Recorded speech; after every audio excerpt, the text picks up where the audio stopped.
So once again welcome back to CS rockers. അപ്പൊ എല്ലാവർക്കും സുഖം എന്ന് വിചാരിക്കുന്നു. ബിഗ് ബോസിന്റെ മറ്റൊരു അപ്ഡേറ്റുമായിട്ടാണ് ഞാൻ വന്നിട്ടുള്ളത്. അതായത് ഇപ്പൊ നന്ദനയും അൻസിബയും കൂടെ കിച്ചൺ ഏരിയയിൽ വെച്ച് സംസാരിക്കുന്ന ഒരു കാര്യം ഭയങ്കര രീതിയിൽ സോഷ്യൽ മീഡിയയിൽ വൈറലാവുന്നുണ്ട്. എല്ലാവരും ജിൻഡോനെ ആശ്രയിച്ച് സപ്പോർട്ട് ചെയ്തും വരുന്നുണ്ട് രംഗത്തോട്ട്. അതായത് ഇന്നലെ ജാസ്മിൻ ജയിലിന്റെ ആ സ്ഥലത്ത് വെച്ചിട്ട് ജയിലിന്റെ ഉള്ളിൽ ഉറങ്ങിക്കൊണ്ടിരുന്ന ഒരു വ്യക്തിയെ തോണ്ടി വിളിച്ചിട്ട് അടിക്കുകയാണ് ചെയ്തത്. നമ്മൾ എല്ലാവരും കണ്ടതാണ്. ഇന്നലെ പ്രതികരിക്കുകയും ചെയ്തിട്ടുണ്ടായിരുന്നു. ഒരുപാട് പേരും ഞാനും പ്രതികരിച്ചിട്ടൊക്കെ ഉണ്ടായിരുന്നു. അതിനെ തുടർന്ന് തന്നെ ഇവര് പറയുന്ന ഒരു കാര്യം ഇപ്പൊ സോഷ്യൽ മീഡിയയിൽ നല്ല രീതിയിൽ വൈറലാണ്.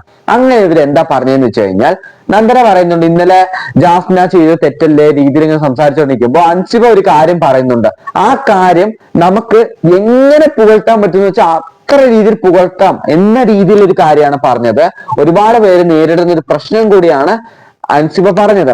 അതായത് ഒരുപാട് മസിലും നല്ല കട്ടിയുള്ള ഹാംസും എല്ലാം ഉണ്ടെന്നോർത്ത് അവർക്കും വേദനിക്കൊക്കെ ഇല്ലേ, അവരെ തല്ലിയുണ്ട് അവർക്ക് വേദനിക്കില്ല, അവർക്ക് ചോരയൊന്നും ഇല്ലേ, അവരെന്താണ് ടൊമാറ്റോ സോസ് ആണ് എടുത്ത് വെച്ചേക്കണേ എന്ന രീതിയിൽ ഒരു പഞ്ച് ഡയലോഗ് ആട്ടോ അൻസിബ പറഞ്ഞത്. അതായത് ജാസ്മിൻ അല്ലെങ്കിൽ ഒരു സ്ത്രീ വന്നിട്ട് ഒരു പുരുഷനെ തല്ലുകയാണെങ്കിൽ ഈ ഷോ ഒരു കോടിക്കണക്കിന് ജനങ്ങൾ കാണുന്ന ഒരു ഷോ ആയതുകൊണ്ട് തന്നെ എല്ലാവരും എന്താ വിചാരിക്കുക, ജിൻഡോയുടെ ഭാഗത്തുനിന്ന് ഒരു തെറ്റുണ്ട്, അതുകൊണ്ടല്ലേ ഒരു സ്ത്രീ വന്ന് ഇങ്ങനെ തല്ലുന്നത്.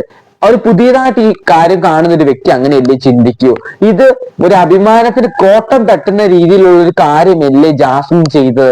ഇത് ഉറപ്പായും ലാലേട്ടൻ വരുമ്പോ ചോദ്യം ചെയ്യണം എന്നാണ് അൻസിബ പറഞ്ഞത്. അതൊരു സൂപ്പർ ആയിട്ടുള്ള ഒരു കാര്യമാട്ടോ അൻസിബ പറഞ്ഞത്.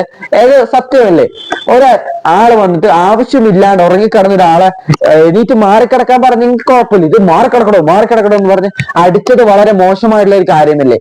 ഞാൻ പറഞ്ഞത് നിങ്ങൾ യോജിക്കുന്നുണ്ടെങ്കിൽ മറക്കാണ്ട് ലൈക്ക് അടിക്കുക. അല്ല യോജിക്കുന്നില്ല എങ്കിൽ ലൈക്ക് ഒന്നും അടിക്കണ്ട, കമന്റ് ചെയ്യേണ്ട, ഒരു കുഴപ്പമില്ല. അല്ലെങ്കിൽ യോജിക്കുന്നില്ല കമന്റ് ചെയ്ത് ഗൈസ്, നമുക്കറിയാലോ എന്തുകൊണ്ടാണ് നിങ്ങൾ യോജിക്കാത്തതെന്ന്.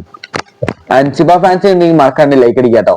പിന്നെ ജിൻഡോ കലക്കുന്നുണ്ടെന്ന് തന്നെ പറയാം. ജിൻഡോയ്ക്ക് ഇപ്പൊ ബിഗ് ബോസ് വീട്ടിലാണെങ്കിൽ ആരും ഇല്ല, ഒരു തോള് ചായ്ക്കാൻ പോലും ഒരു ഫ്രണ്ട് ആയിട്ട് സപ്പോർട്ടർ ആയിട്ട് ബിഗ് ബോസ് വീട്ടിൽ നിലവിൽ ഇപ്പൊ ആരും ഇല്ല. ഉണ്ടായിരുന്ന ഒരാളാണ് ബിഗ് ബോസ് വീട്ടിൽ നിന്ന് പോയത്. ഇപ്പൊ തനിച്ചാണ്, ഒറ്റയ്ക്കാണ്. രാവിലെ തന്നെ ഇന്ന് ഉച്ചയ്ക്ക് കരയുന്നൊക്കെ ഉണ്ടായിരുന്നു ജിൻഡോ. എന്തായാലും കാണാട്ടോ.